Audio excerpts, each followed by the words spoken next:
It's time for Geocache Talk. Whether you are at work, in the car, or wherever you are, we hope you enjoy this show about the great sport of geocaching. If you're watching live on YouTube, you can be part of the adventure tonight in the chat room and participate with others as they watch the show. If you are listening later, please give it a like and subscribe on your favorite podcasting app so that you can get all of the weekly Geocache Talk goodness. If you have not become a patron of the Geocache Talk Network, what are you waiting for? Patron levels start as low as a Bison Tube level at $3 a month.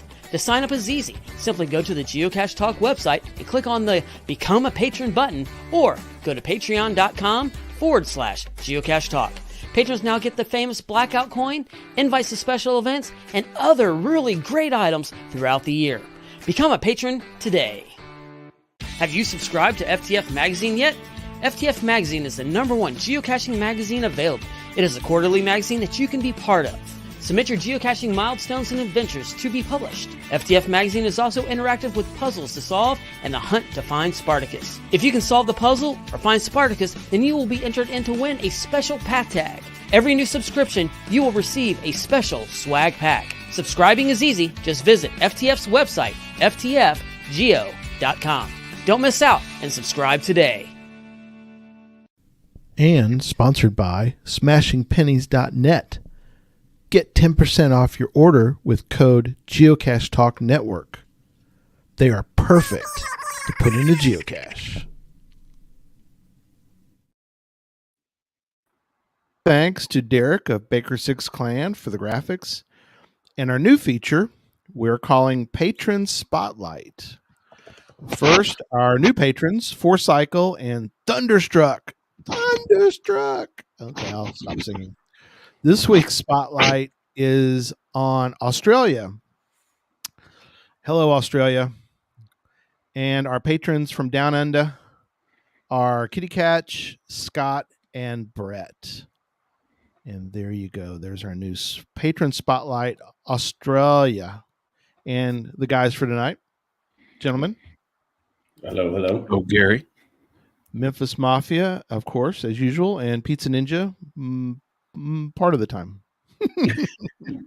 Part of the time. Every now and then. Well, you know, when you guys start talking about this show topic, I'm like, man, I got to be on this one. You're in. That's right. Yeah.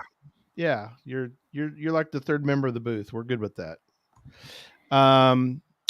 We've got a lot going on, so let's just dive right in and let's do some regular news. I guess it's regular news. Well, we'll call it regular news.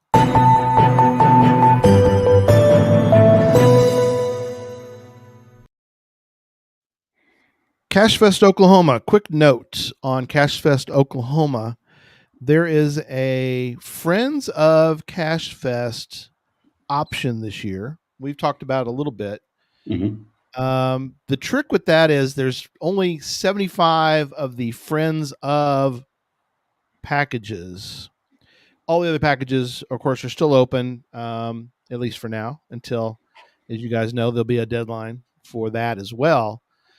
There's a moving deadline, I guess you could call it, because once 75 are gone, it's gone. We're going to pull it off the website. Nobody can buy anymore. That's going to be it. So we're starting to get to that point. So you might want to consider it, and you also might want to go ahead and buy it because they're very limited. They're going fast. This was, if anybody's familiar with the turtles that they did at CoinFest, and that was a huge hit, where everybody designs their own color scheme for their turtles, and then it kind of took off, and people are like, "Oh, I'm going to buy some extra." You know, John, for example, could do red and white. Why he would do red and white, I have no earthly idea, but he could do a red and white. You know, that could remind me of a very good football team. That I know. You know, I'm just kidding, but you know. But he could do that, and he could have like somebody do a red and gold that he would want. Why he would want that, I have no earthly idea. Maybe not. Let's Who just say, knows? for the sake of argument, Oh, that he okay. does want to have. Let's say it's blue Right, and right. gold, so it's not 49er colors. We'll make Gary, we don't say those bad words, right? 49ers. Sorry. Somebody's got to Whoa. celebrate second place. So they're a different color that he likes, and he goes, "Ooh, I like that turtle." You can tell you what, I've got a red and white turtle, and you got a blue and purple turtle. We can trade them. So there'll be a time that you can trade. Yeah, Pathfinder 3, red and white like the 49ers. There you go. Ooh. Oh, they're going quick. Sorry. Yeah, Yeah. like they are red white. The red white gold, but you get the idea. Anyway, Well, my money's on a team with red uniforms winning the big game. I'm just going out on a limb and saying that. you are going out. It's possible. Yeah. Yeah. Way on a limb. So there you go. So we think that the idea has been a winner. It's been a proven winner in the past with the turtles. That was a huge thing. So we suggest that you also get a coin for this year that you can make your own color scheme for, and then you can do some trading. So there you go. I heard something about for Friends of Two that Mhm. don't you get your name on the official Cash Fest shirt that everyone gets with the Yes. package? You get your name Cool. that everybody will get. Everybody that buys a shirt will get. Yes. Yeah, there's I just highlighted that part, but there's some other things that are part of that are nice to have for that as well. There's a lot of good perks for being part of that.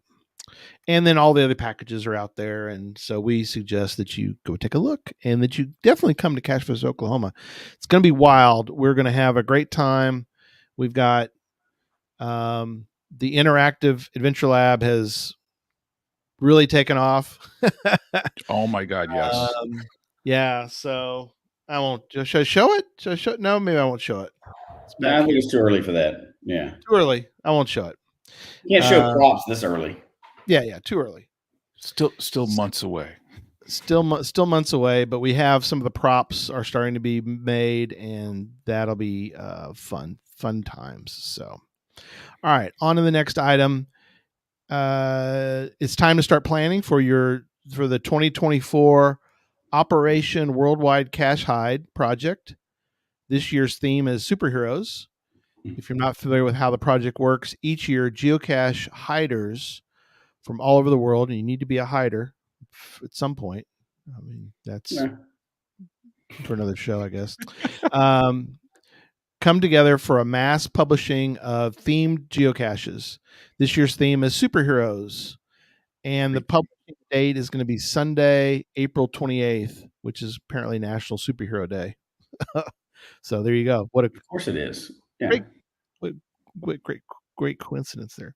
For complete details about the project, go to geocachingcentral.com and click on the Operation Worldwide Cache Hide icon.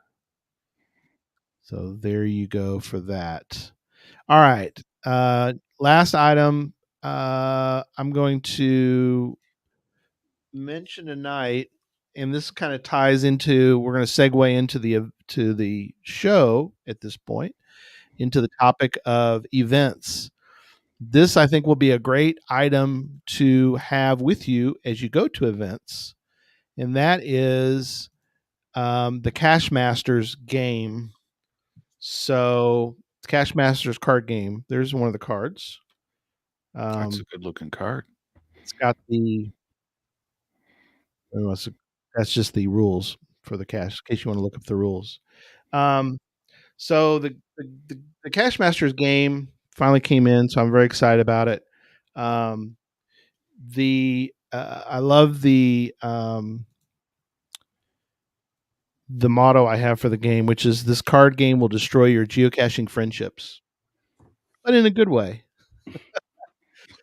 So you can purchase the game at slinkgames.etsy.com. We've had some play testing of it with my group at an event, and It was a lot of fun. There was some definite. It's kind of a party game, so it's supposed to be, kind of that idea. And we're going to give away one of them tonight. One of the decks.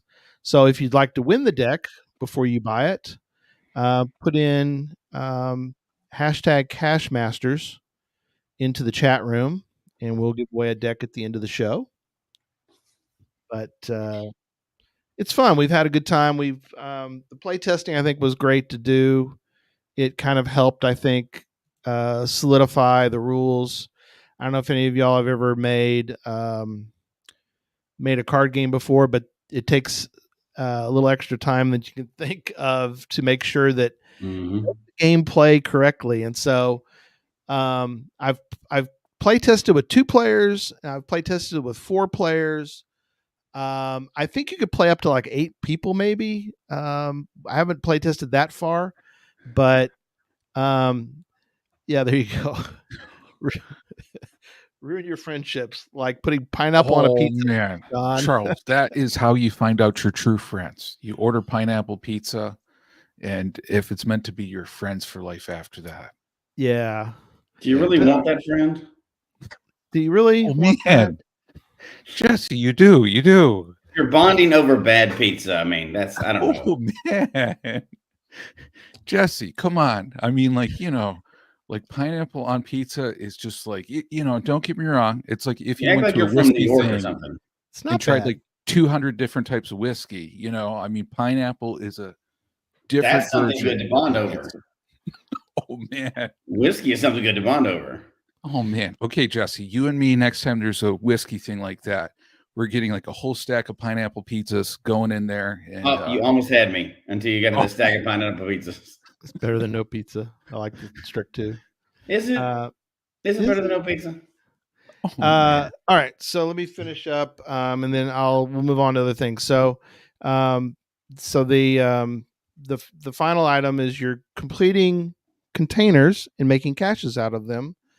The problem is you're going along and trying to complete these little guys, is that there's some gotcha cards. Again, that's part of the party game aspect of it.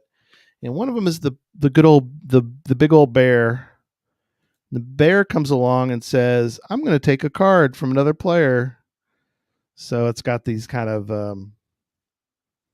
fun little doodads. So that's where the cussing comes in, and the ensuing fun of having any new fun little game you can add to the hobby that's already as nerdy as we can make it. Yeah, I welcome. Right, anything that we can add to it is fun. Right, so the Geocache universe. All right. So again, those are good to take with you for an event, and we're going to talk about events tonight. Mm-hmm. We're going to kind of just of geocaching card games. That could be an event. You could. Yeah. Oh, last thing too. But whatever. Yeah. Well, one of the events what we talked about earlier was the mega event, and I think what I'm going to try to do is get groups together and we'll play some Cache Masters together and have a good time. So, cool. We're going to kind of break down some of the items about events. So I guess we want to go around and talk about first the favorite aspects of events to each of us. What are some of your favorite aspects, John? And then we'll go Jesse, and then I'll go. Oh man, I got to tell you, I was caching for a few years actually before I even went to my first event. So, you know, at that point it was interesting because it was kind of like you're hiding caches. Well, actually, at that time, I was just finding caches. I didn't even hide a cache, and trying to kind of like learn the rules of the game and how to interact with people. But, when I went to my first event, man, absolutely loved it. It was at a pizza buffet, so that didn't hurt. What a surprise. It didn't hurt whatsoever. Had the mac and cheese pizza, very tasty on that side. But to me, my favorite part of events was getting to know people, asking a lot of different questions, about the game, how people played it, especially on the hiding instance on that side. Sure. But I mean, for this being a community-based game, events are just a wonderful opportunity to engage. I know I went to another event on Saturday, and man, I just had a blast. It was like a Mardi Gras party. And it wasn't like a big event, but I mean, it was one of those cool events where you're sitting around the table, you're talking geocaching, getting to know people, getting to know what they're into, throwing out different cache ideas on that side. Yeah. For me, and I'm a social cacher, I love when you walk away from something like that. Yeah, mac and cheese pizza. Absolutely. Yeah. You got to try it. But, for me, when I leave events like that, I just like my geocaching batteries are just like so charged and ready to go. Yeah. Absolutely. And I just leave so excited, Well, and Jesse, I'm going to let you go next, but I wanted to mention that we want to mention that Polka's in the chat room. I don't think you're the only viewer from Germany, but we do appreciate all of our German listeners and viewers. We have a lot of listeners, but it's nice to have some viewers as well. It's got to be early. Let's see, 6 hours, I think. So it's probably, is it, Paul, what time is it? Like 1:16 there right now? Or no, it's going to be more than that. 6, it'd be, no, yeah, something like that. Let us know what time it is there and what province you're in. Province? State. They call them states in Germany. So, but thanks for being with us tonight. Appreciate you. Appreciate all our viewers and listeners. So, Jesse, what are some of your favorite 2 a.m.? So 2:18. Wow. There. Yeah, 2:18. Yep. Yeah. So kind of like John said, that when I first started, and there's two parts of it to me, both attending and hosting events. But when I first started, what probably kept me in the game was events. So I started, didn't know a lot of people in the area. Then we started going to events, and we kind of got adopted by the Colorado geocachers, and that was all of our friends out in the area. So we attended events all the time. We loved it. We got into hosting them. A third of the caches I've hidden have been events. That's awesome. And we realized, and when we were prepping for this show, I talked to Christy about it, because I always talk to her because we cache together all the time. So I always talk to her about our show topics. And she brought up a good point. Like, since we moved to Colorado, from Colorado to here, we've kind of not fallen out of geocaching, but we haven't been as excited about it. And I think a lot of that has been because even though we've done a lot of stuff, we got all the counties here, we're still caching, but it hasn't been the same. And a lot of that is because there's not the regular events here, at least in our county. There are in some nearby counties. Right. So we haven't gotten attached to the people. That's how we knew the whole community was events. Sure. There was creative events in Colorado, all events for everybody up there, but it was a solid attending all the time. And you see the people, you get to know the people, and we haven't done that here. So I feel like events are the reason why we haven't connected to our new community in Florida. Gotcha. And the importance of events, I don't think, can be over. I know not everybody likes events. Everybody has their own things. Some people like to do it by themselves and stuff. But for us, the community that you get through events is what keeps us in the game. Yeah. And we're trying to figure out how we fit in. That's how important it is to us. We're trying to figure out how we fit in our new area. Tom wants to say there are some events. I'm not saying there's not events in Florida. There's not regular events in my county. I'm always having to travel at least an hour or more to an event, which we'll do. Yep. But you can't do that as frequently during the week. And oddly, in Florida, they host events during the daytime during the week. I think that's because there's so many retired people here. Yeah. I'm like, I can't. Now, during the summer, that's great, but that's not what it is during the year. Yeah, so, you'll need some evening ones. Or the snowbirds are in and out of throughout the year or whatever. But I think so for me, it's community and attachment to the game comes from events. I think that's why it's such an important part of the game for us. Yeah. I do want to mention things, and I'll kind of mention one of my things too. But Brad mentioned that there's an event, GCAH 18Y. Their 24-hour leap day event in West 2 hours Orlando. away, though. That's the problem. Everything is like 2 hours from him. I know. Which I'm still going to go to some of those, but come on down it's hard to get to them during the week. Yeah, if you're in the area, definitely try to make that. Let's see, what did I miss up ahead? Yeah. Can I hear you, Jesse? Because I know, like, for me, most of my events, like I'm driving up to Buffalo, we're going to Erie, Pennsylvania. The event this weekend was in the county where I live, and oh my God, it felt so good to have a, event in my own county, It really did. And again, the people I've met through events here, they've been great people. I just can't go regularly enough. Like I was very spoiled with events, and we'll talk about the frequency of events later, but I was very spoiled before, and it's just harder for me to do. I still want to do it, and I'm still going to go do it, but it's not as easy as just going 5 minutes down the road for me. Yeah. And something Jen mentioned was the chatting at events are the best conversations. They Absolutely. are. They're, and I think I want to break out events from megas for a moment. We're talking about regular events tonight, right? Not megas. We're talking pretty much regular events. There are some things about megas that I think apply. One of the things I want to mention about megas, though, is that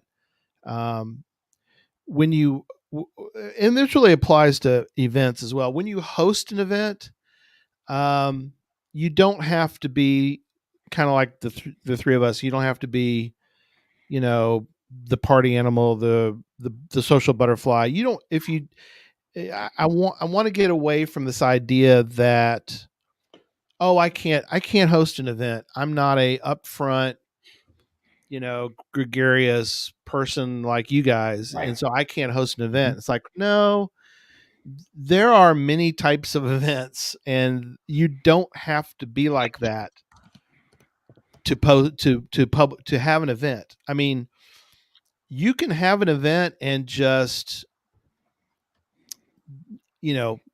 regular event and just be chill and you don't have to. There's different types of events. There are, and we'll get in. Yeah, we're going to get into the various ones. I think, though, I wanted to make sure that let people know that there are, and we'll talk about some of the different events tonight.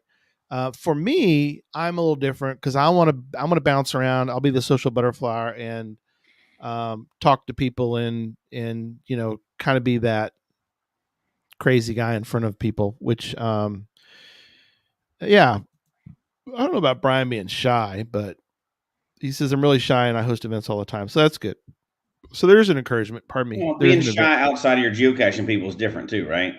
Like when you get around your geocaching people, you're not shy anymore because you're comfortable. Yeah. And I think that's the thing for a lot of people, especially in your first events. If newer cachers are there, people for their first time, I mean, making sure you let them know that they're welcome, engaging with them.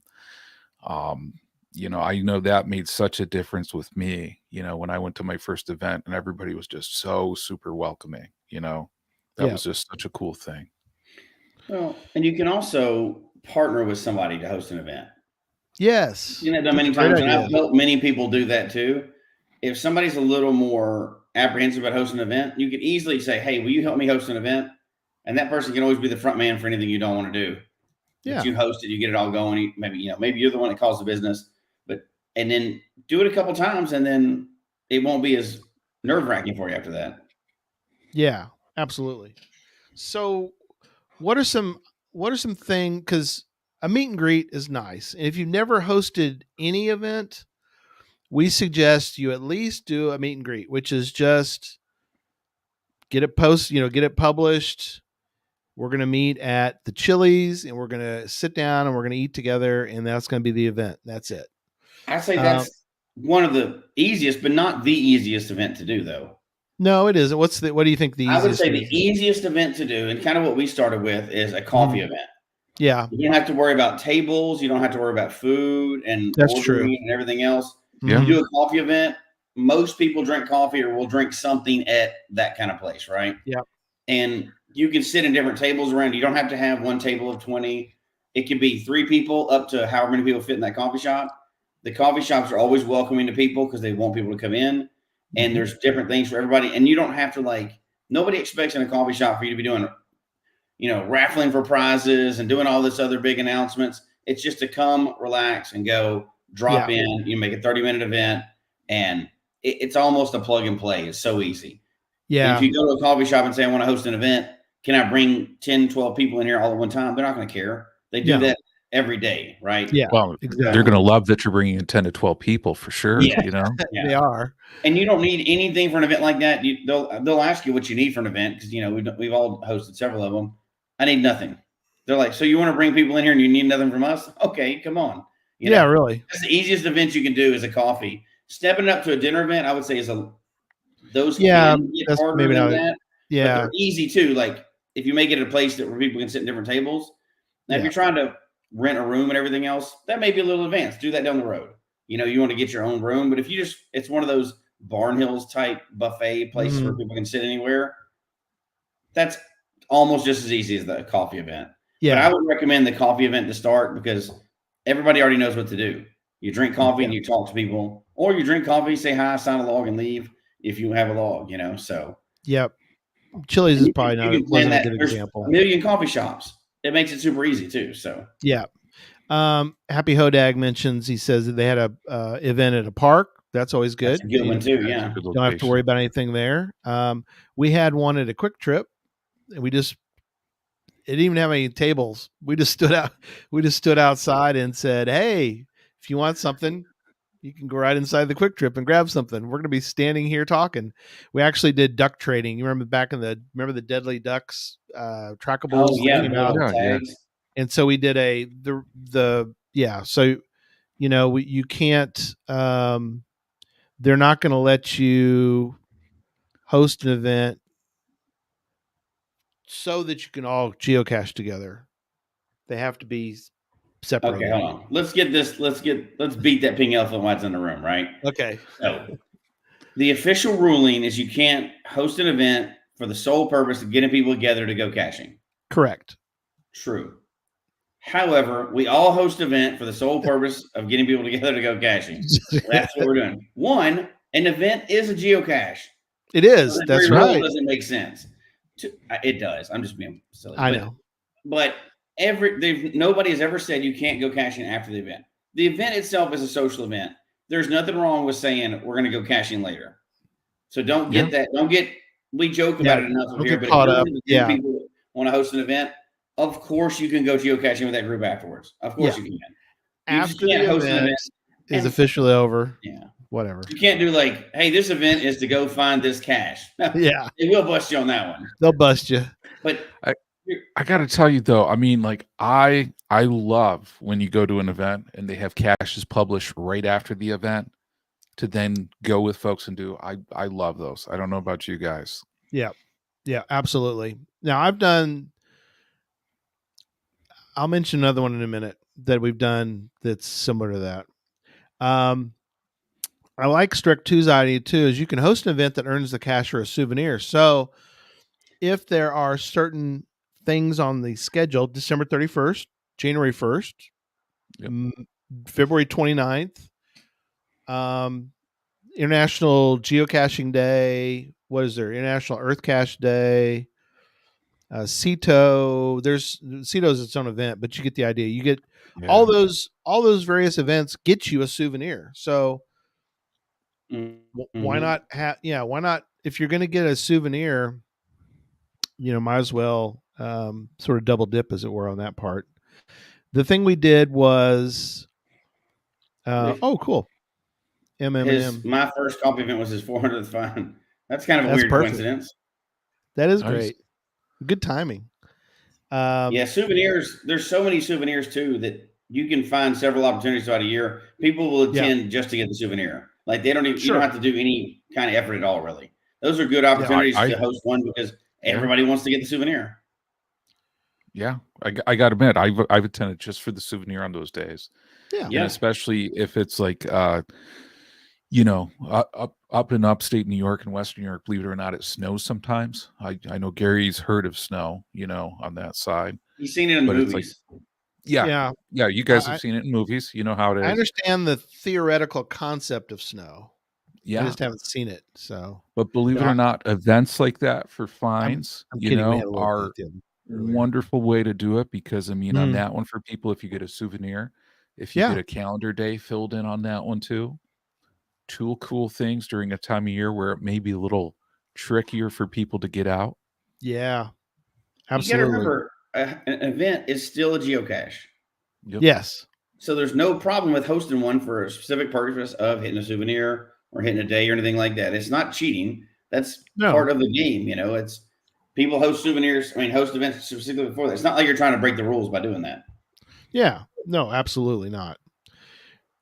We did the opposite. What do you guys think about this idea? Which was, I published a bunch of caches, and then everybody that was going to come to our event knew that these caches were going to be out there. They published early.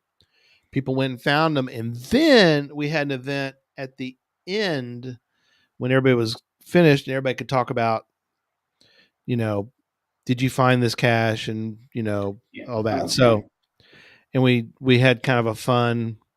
That's pretty cool. That's an interesting way to do that. Yeah, it was a lot of fun. We had little prizes and stuff for people, and it was kind of a fun race, I guess you could call it. Mm-hmm. There wasn't any prizes for being first. We weren't trying to have people race around town, but we did have everybody go out and find caches. Then we came together and we all talked about them, and it was a good conversation point. Did you go out as a group or separately? No, everybody went on their own. Everybody scattered, go find them, and then they all came back and we talked about them at the end. So one of those where you get together as a group and all get FTS on all of them? No. But 50 people claim FTF. Yeah. Hey, it happens. Oh, that brings up a good question though. Yeah. Who gets FTF on a geocaching event? Oh, the guy with the username the Pizza Ninja. That's what. No, that doesn't work like that. No Pizza Ninja gets that. So do you have, well, first of all, have y'all ever claimed FTF on an event? I think I have for funsies, but I never. Yeah. I don't think it'll work, will it? If you put in the hash, will it? There's nothing to officially work, and Project GC is what you got to be talking about, right? That's what I mean. With Project GC, as long as you put FTF in it, it works. Oh, dude, I didn't realize that it'll work. You could put FTF in your signature, and you'd have every cache would count as that. Yeah, that's true. Because that's not an official stat, right? Now, what about you, John? Ever claimed FTF? I like GNLA's. I don't think I ever have it in an event. For the first to find. So, like they just said, they draw for first to find. Yeah, so we've done that before too. You give a first to find at the event to somebody, or that's the prize. One of the table or the door prizes is FTF for the event. Yeah, so somebody can claim it. Off of first, it's a. What are you doing? Wait a minute. FTF's not an official thing, so they don't care about it, right? It's a neat way to give a free reward at an event. UDAC's claiming her own event? What? Oh, you get to claim your own event? What? I'm kidding. Of course you do. And a lot of people don't realize that, though. No, we've had people attend our events, like new cachers, and not only did they wouldn't even know about that anyway, but they don't even know they can claim that event as a geocache. I'm like, dude, yeah. Like, you have to tell them because they don't know. They're like, I didn't find a cache yet. Yeah, you did. This is a cache.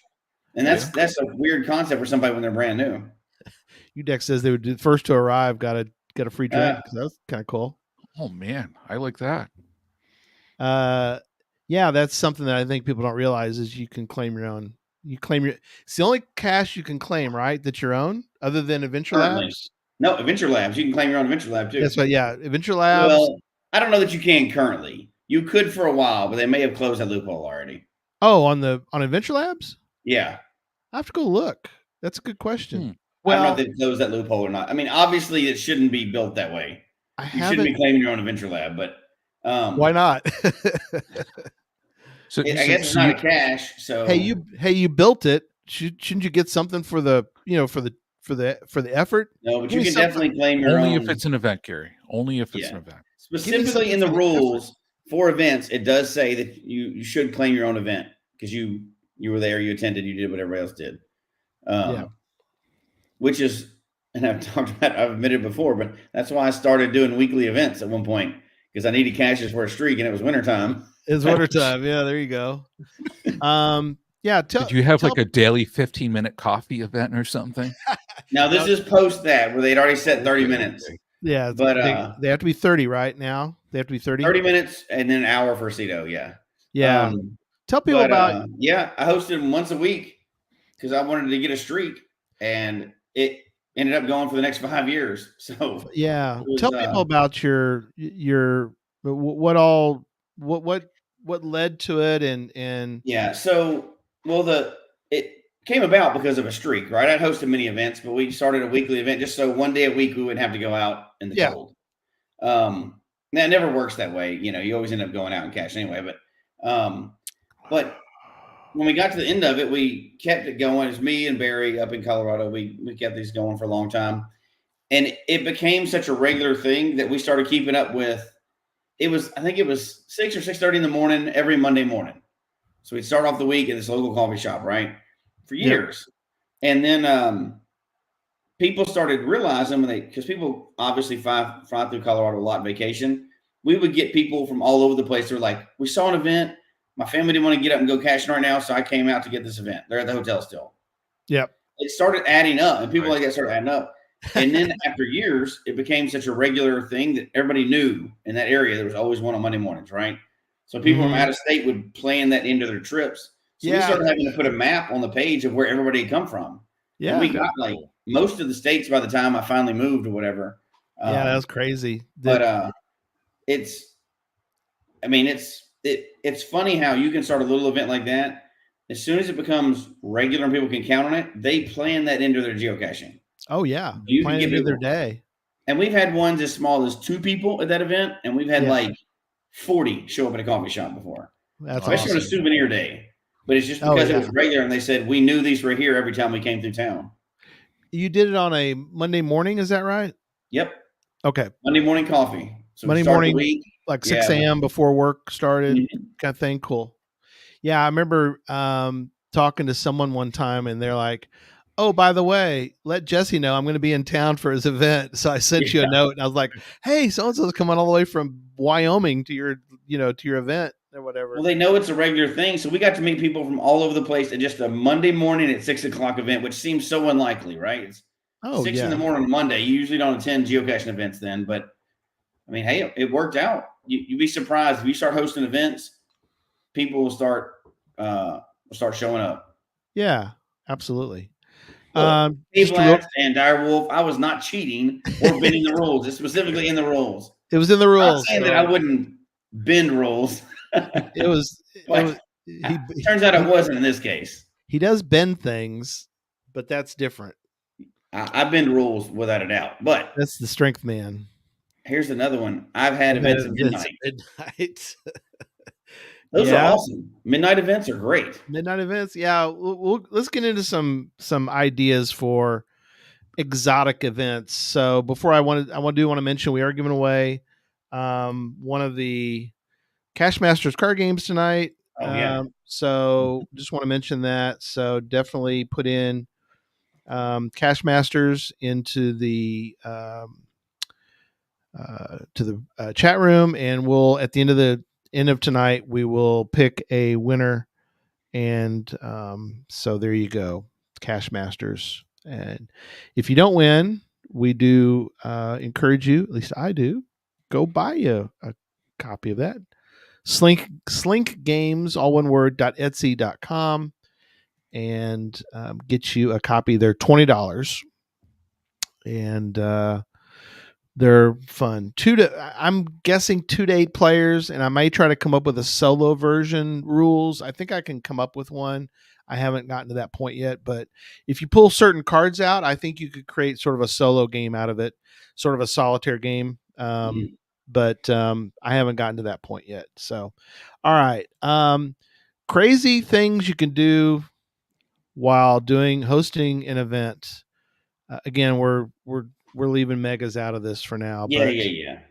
I'll give you a couple of mine if unless you have go for it on top of your head. Yeah, I'll give you mine, and mine were more geographical. So we hosted events in Colorado a lot that were like at the top of a mountain or at the bottom of a mountain. Now we do it at the bottom of the mountain sometimes to make it accessible to people that can't hike the mountain. Sure. Or we do one that's a higher terrain at the top of a mountain. We'd also host ones in the water. So like cool. Yeah. We hosted one at midnight in like December in Colorado. As we activated 2 Weragos in town. So everybody was going to like 5 terrain, 5 difficulty Weragos in town. People got special hints that night. That parking lot, the area we did event was packed at midnight because they wanted special hints for the new 5 Weragos that were coming out. I think we had like 30 or 40 people at the event at midnight in Colorado in December.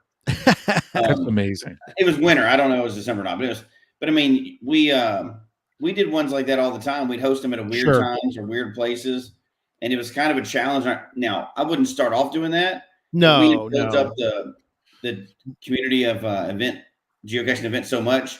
It was almost like a challenge to each other. Like, see if you can publish an event and not have less than 5 people come. Right. They're all there. They show up, and you can do, and that's awesome. Just time and location. That's not even getting into what you can do at the event, right?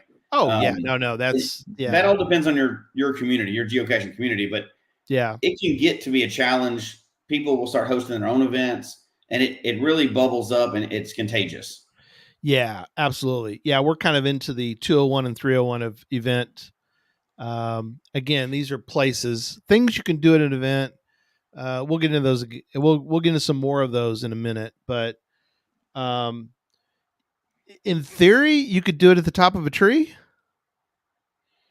You could do it. Well, the top of a tree doesn't have a GPS location, but you could do it at the top of a mountain or the top of a mountain. Yeah, because terrain is not. Terrain is talked about this is open. Difficulty is not. Difficulty is not.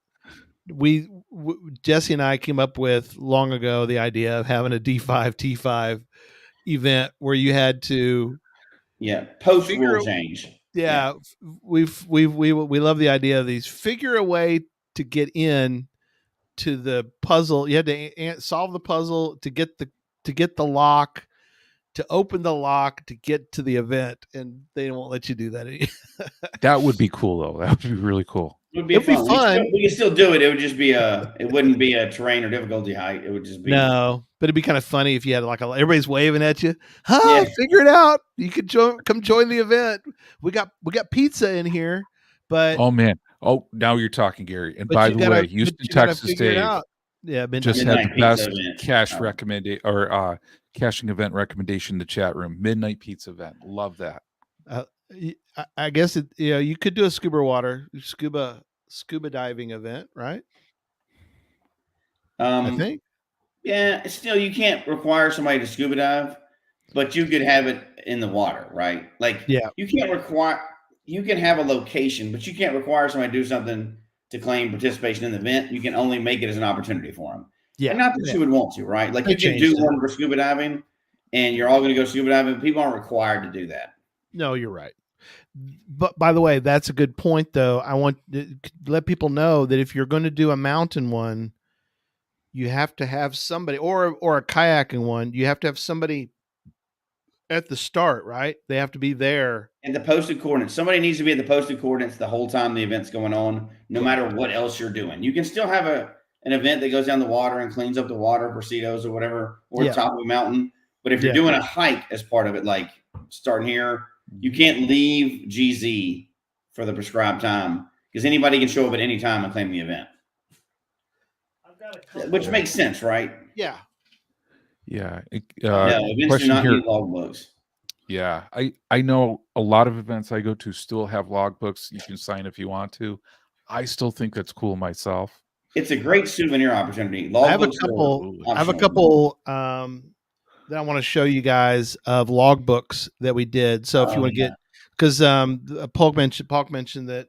So we did one because we had kind of a funny deal happen where we went to find a cache and somebody claimed that we were trespassing, which we weren't.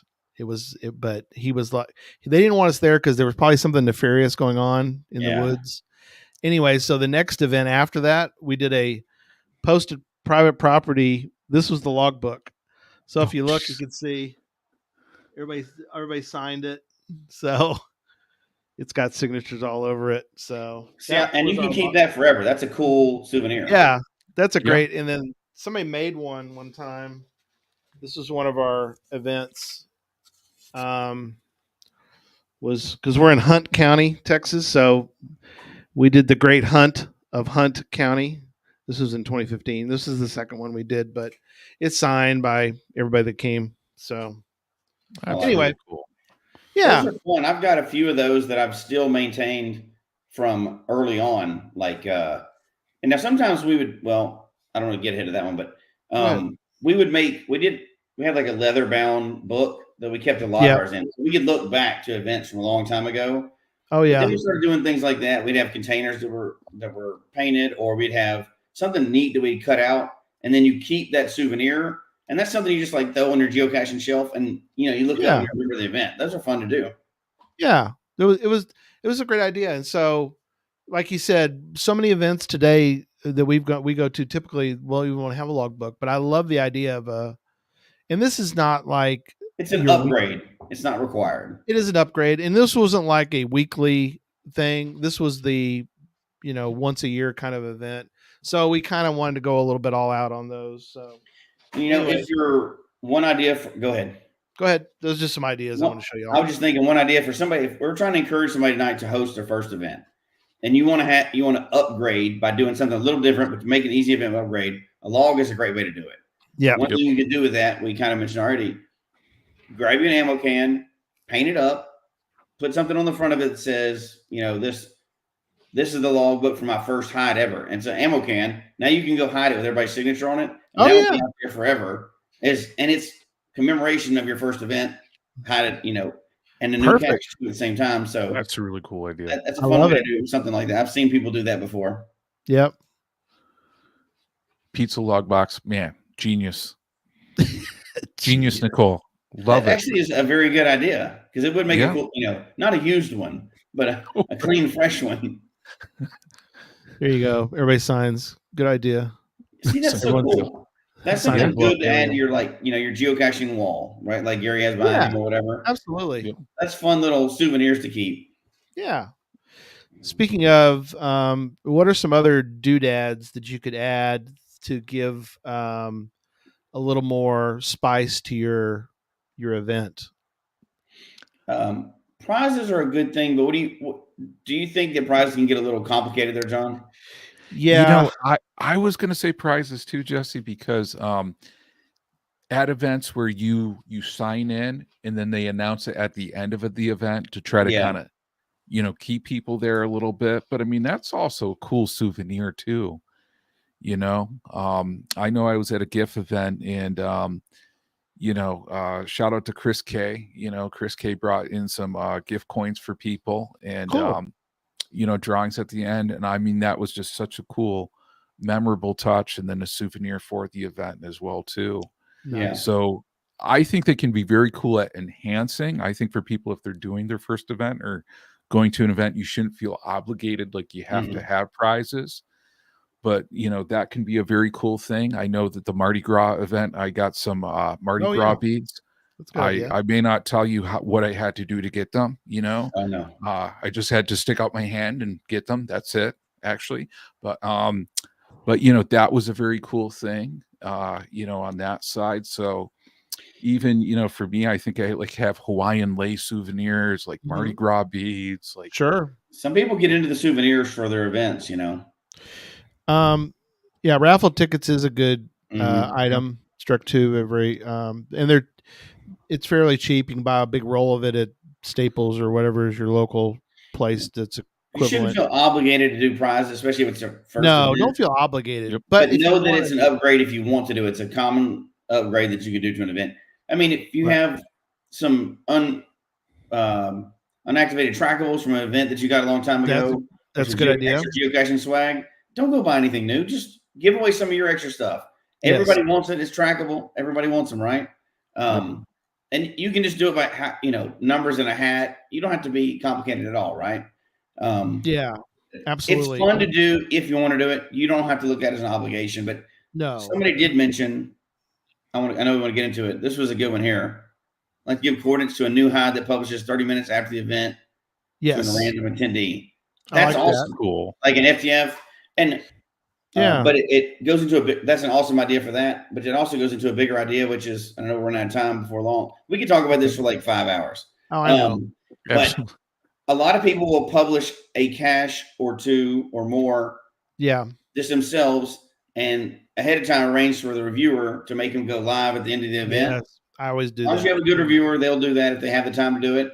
Yep. That's kind of fun to do sometimes, because you can, race out to do it, and you can even put them in different locations. Or like you said, I'd never thought of that before. Give one person the coordinates ahead of time, like 10 minutes ahead of time, and they race out the door. Right, you draw for it. It's a race, but if you don't find it in 10 minutes, everybody else, But again, all these are optional, but they're all easy ideas that you can do if you're publishing caches anyway, right? Yep. That's what we did too, was that we had everybody get together and we was like, oh, what do you know? Look at the time. It's 9 a.m. and all of a sudden all the caches that we had hid in the area published. Everybody's phones were going off and they're like, oh my gosh, it's like they're all getting antsy. It's like, oh, wait a minute. We haven't finished talking yet. Let me give you some more of the, what we're doing. It's like, no, like, oh my gosh, look, there's like 20 of these out here. It's like, yeah, because we scheduled them to all publish at the same moment. So that was a lot of fun. Well, that's fun. That's cool. And I like what Jesse was saying too, at different locations. So, I mean, getting back to the FTF, it kind of spreads out that love, when different people, it's probably tricky to get to all those locations, so that's always one thing I think is very, very cool. There's some ideas that the wonderful chat room have mentioned. There's tons of them in there too. Yeah. Yeah. K-Blast mentioned about playing games, and I liked his idea of the card stacking. You got to to see who, like, and these fall into the Tom Brotherman category. Tom loves the crazy games that they do at the Texas Challenge. So how fast can you ride a kid's big wheel? They have big wheel races or whatever. So you can do some wild and crazy stuff at your event, and people will love it and they'll remember it.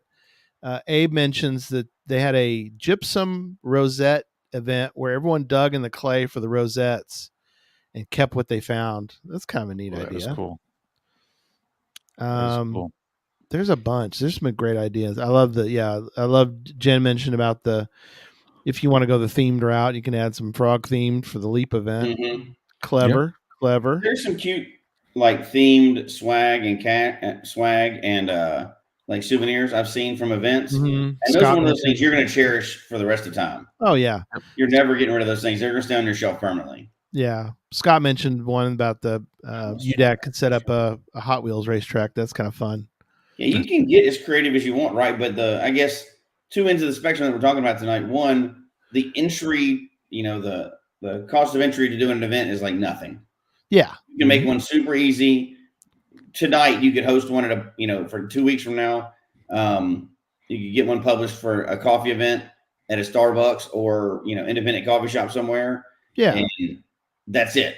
All you do is make up a cache page and call the people and say, hey, can I bring 20 people in? That's literally all you have to do. And you've got your first event published.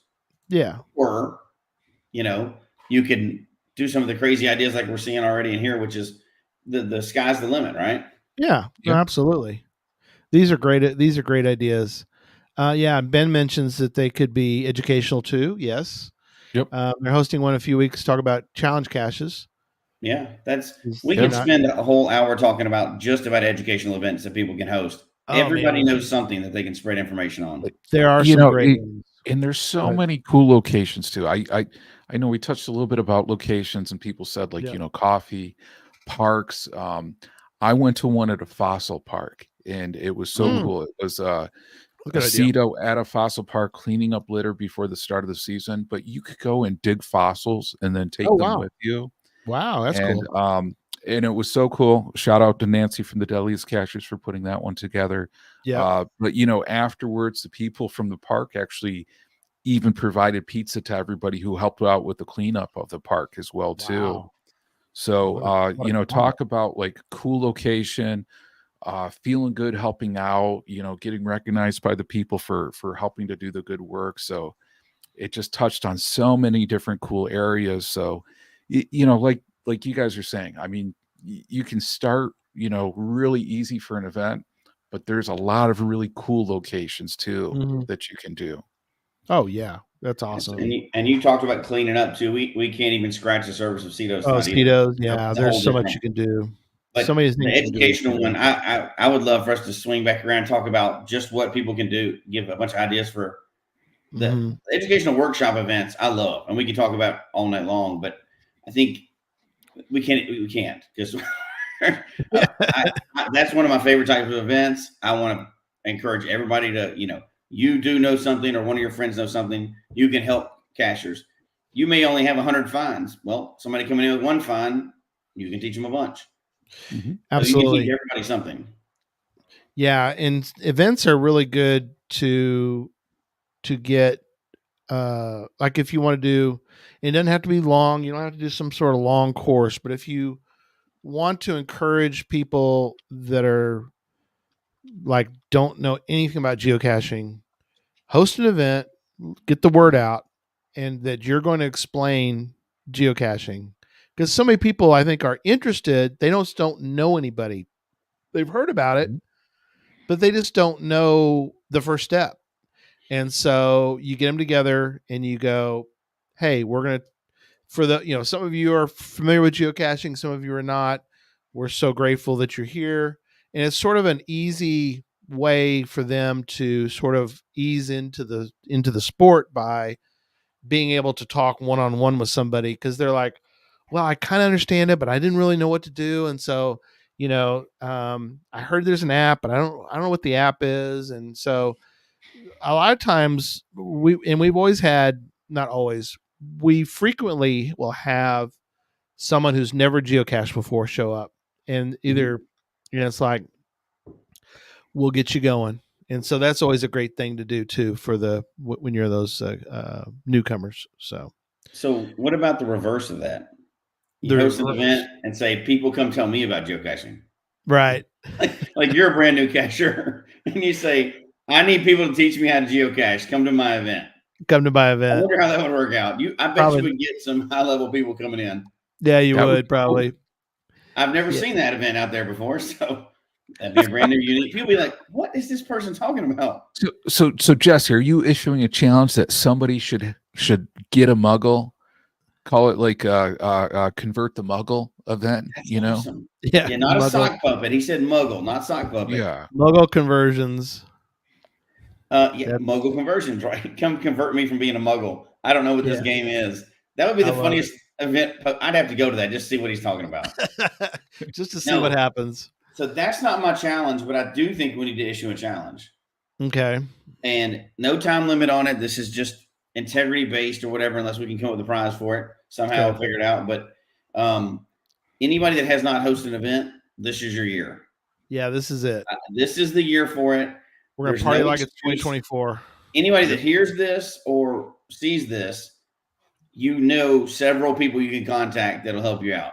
There's hundreds of people that watch the show that have done so many events, it's not even funny. You can reach out to anybody, but the challenge would be, if you've never hosted an event, this is your year. Any kind of event, right? Just even a 30-minute coffee event, then you've done it.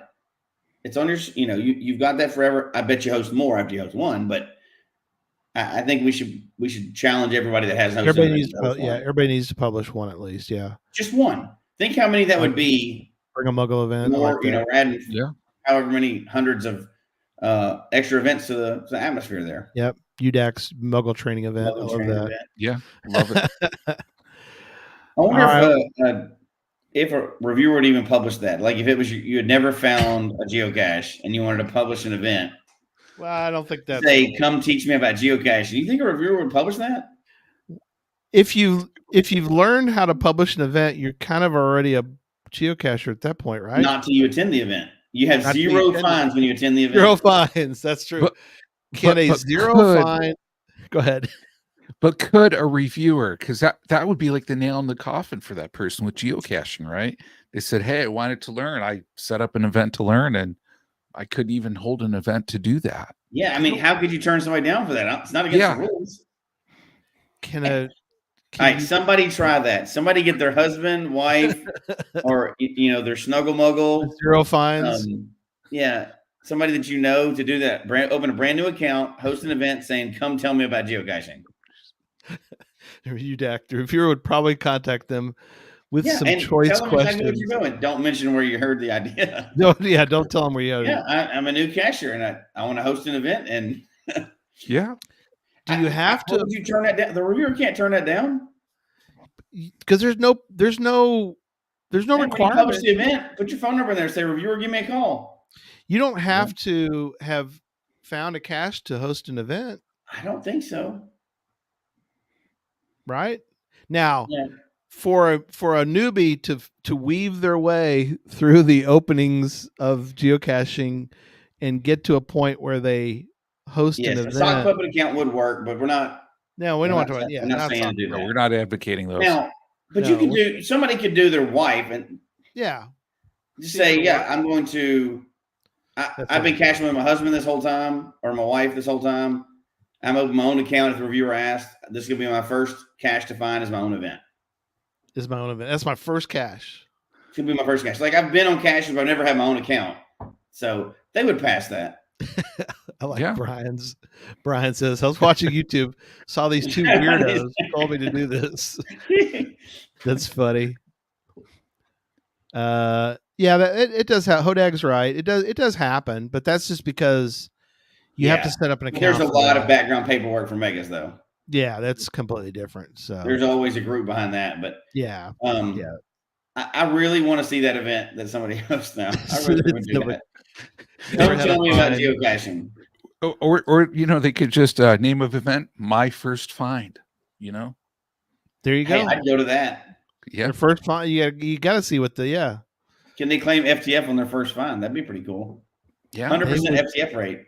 They don't even know. They had no idea what you're talking about, Jesse. That's first. True. Yeah, this may change the guidelines. That's pretty funny. The guidelines just switched. I wonder what was going on with that. Yeah, because the HQ people, some of them do watch and listen to the show, so we could see that coming. No, I don't think they would change it because you're not doing anything wrong. It just would be odd, right? It's more of an odd thing. It's not. As long as you explained it, they would allow you to do it. But it's not going to happen. So you never know. So cool. All right, let's give something away. Last chance to get into the giveaway tonight. Put in the chat room #CacheMasters. We're giving away the card game Cache Masters. So there's a muggle in the card game. So you want that. You want a muggle in your card game because you want to muggle somebody else's. But that's part of the rules that you can get into reading later. So all right. #Cache Masters. Let's get the page pulled up and let's give something away. So Mr. Giveaway Tool, come on down. And I'll share that screen. Let me close the banner. All right, here we go. I am pushing the button and in 3, 2, and 1. Here we go. And there goes all the names going by. Yep, Bell on the move. I didn't see him earlier. That's cool. Paul, Catcher, Givet, nope, Dave, Jim. Ooh, congratulations, Jim. Reichwald. Did I say it right? I don't know. There's the winner. Pardon me as I sneeze. Good job, Jim. You won. Send us an email to geocachetalk@gmail.com with your mailing address, and I will get one out in the mail to you. So congratulations. And Congrats. If you would like to purchase the game and take it to an event, which is what I would suggest because they're great. It's a lot of fun. Please go to slinkgames.etsy.com. Get you a copy of the game. and have some fun. And we want to encourage everyone to do an event. Like Jesse said, get you an event on the schedule. Start with a coffee and work your way up from that. Yeah. So it's super easy. Yeah. So there you go. And there everybody goes. We'll not be on next week because we have a holiday next Sunday in the U.S. For the end of the year in the world. Yes, we have a big event in the U.S. Go Chiefs. Wait, who's in this? Oh, I'm not. Are the Chiefs in this? I'm not going. I'm not going to watch that. Gary, you told me you were really into Taylor Swift, so I think you should. I am. I'm watching it to see it. We know what state isn't in it, but we won't. Yes. Why beat the puppy again? So That's right. I know how you get kind of protective. Yeah, we're going to see if Taylor makes it back from Japan in time for the event. So I'm looking forward to it. Vegas has to have odds on that one. Just saying. I'm a Swiftie. Oh, yeah, absolutely. I've watched every Super Bowl since I was a wee lad. I think the first Super Bowl I remember was Super Bowl 5. So that gives you how old I am. But I do love the commercials. So you can talk during the game at my house. I don't care because the Cowboys are never in it. So I don't have to worry about it.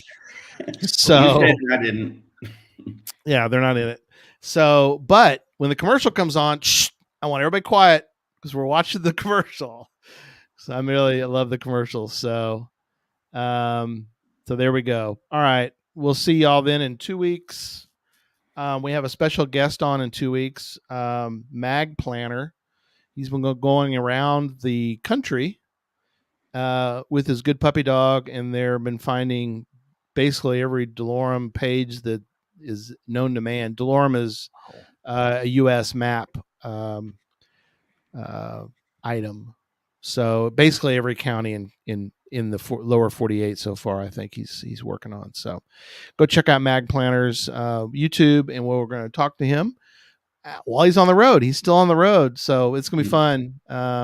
So we're going to have him on. This was actually UDAC suggested, and and I-Chan, or he refers to himself as AI, but I-Chan is his good puppy dog.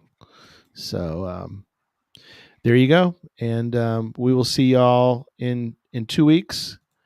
And there you go. Let me find the ending, and we'll see everybody next week.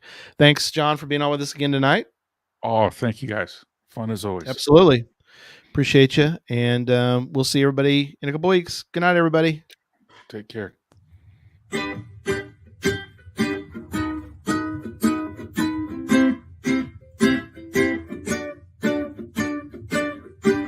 May your finds be many and your DNFs be few.